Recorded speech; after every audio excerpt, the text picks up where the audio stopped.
नमस्कार दोस्तों। देखे के आज के जौन ई प्रश्न बा कैसे सॉल्व होई है ना।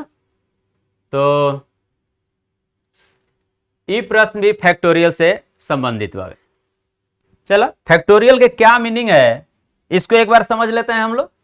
क्या है भाई, देखिए तो यदि फैक्टोरियल दिया गया है ए इस प्रकार से, तो इसका मतलब हुआ कि ए से एक एक माइनस, एक फैक्टोरियल दिया गया है ना, तो एक एक माइनस करते हुए एक तक जाना है और सभी का गुणा, ये होला फैक्टोरियल।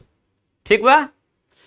तो क्या लिखेंगे इसको, ए इंटू ए माइनस वन इंटू ए माइनस टू इंटू ए माइनस थ्री इंटू ऐसे करते करते वन तक मल्टीप्लाई।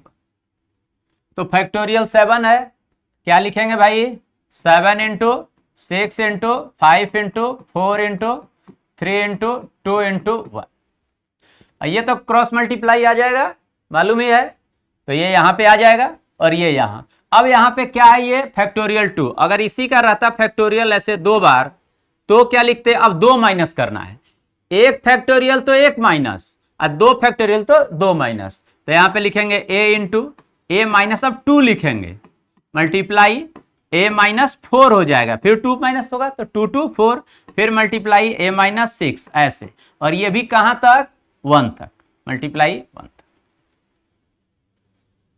क्लियर बा, ठीक। चल तो अब 1 तक का मतलब यहां पे क्या है कि मिनिमम तक। जैसे मान लीजिए कि उदाहरण, मान लीजिए यहां पे 6 डबल फैक्टोरियल होता तो क्या लिखते, 6 मल्टीप्लाई 6 माइनस 2 4 मल्टीप्लाई 2 2, है ना। क्लियर। और अब 2 माइनस करेंगे तो क्या हो जाएगा, 0 तो नहीं लिखना है। तो इसका अर्थ क्या हुआ कि मिनिमम तक हमें जाना है, तो ये हटा ही देते हैं इसको, मिनिमम टर्म तक, जहां तक लास्ट आए वहां तक, है ना। 0 नहीं लिखना है, 0 पे नहीं जाना है, 2 माइनस करके 0 पे नहीं जाना है, हमें मिनिमम टर्म तक जाना है। ठीक है, तो ये वैल्यू हो गई। अब इसी के अकॉर्डिंग यहाँ पे डिवाइडेड बाई इसको क्या करना है 7 का, तो क्या लिखे हैं 7 इंटू 2 माइनस करेंगे तो क्या आ जाएगा 5, फिर 2 माइनस 3, फिर 2 माइनस 1। तो जो भी आए मिनिमम टर्म तक, ये लास्ट वाला क्या होगा, सबसे छोटा टर्म, सबसे छोटा। तो एक्चुअल में जब इवन नंबर ये रहेगा तो ये इवन रहेगा, है ना, सम संख्या आएगी। और जब यह विषम संख्या होगी तो अंतिम संख्या क्या होगी, विषम होगी। तो सबसे छोटी विषम संख्या क्या होती है 1, और सबसे छोटी सम संख्या क्या है 2। तो इस प्रकार से टर्म आएगा। बुझाता, आ गई समझ में, ठीक बा। अब बताओ, यही लिखा गई टर्म। अब एक एक क्या करेगा है ना, बराबर में ज्ञात करना है भाई कितना डबल फैक्टोरियल होगा।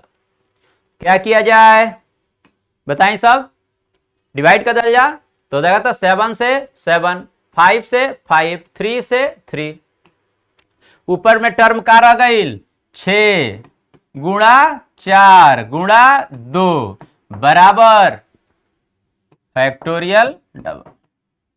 अब 6 4 2 का दिखता कि संख्या 6 भी आ 2 माइनस भइल बा, और फिर जैसे 2 माइनस, इसका मतलब फैक्टोरियल 6 डबल 2 बार बराबर। तो हमको यही टर्म निकालना था ना, ये तो फैक्टोरियल से फैक्टोरियल डिवाइड हो जाएगा, तो ये डिवाइड हो गया तो क्या रह गया 6 इज इक्वल टू, और यही हम लोग को ज्ञात करना था। समझ गए। तो यदि जानकारी अच्छी लगे तो लाइक जरूर करें, और यदि सब्सक्राइब करते हैं तब तो बहुत ही अच्छी बात है, और शेयर कर देते हैं तब तो कमाल ही हो गया। ओके।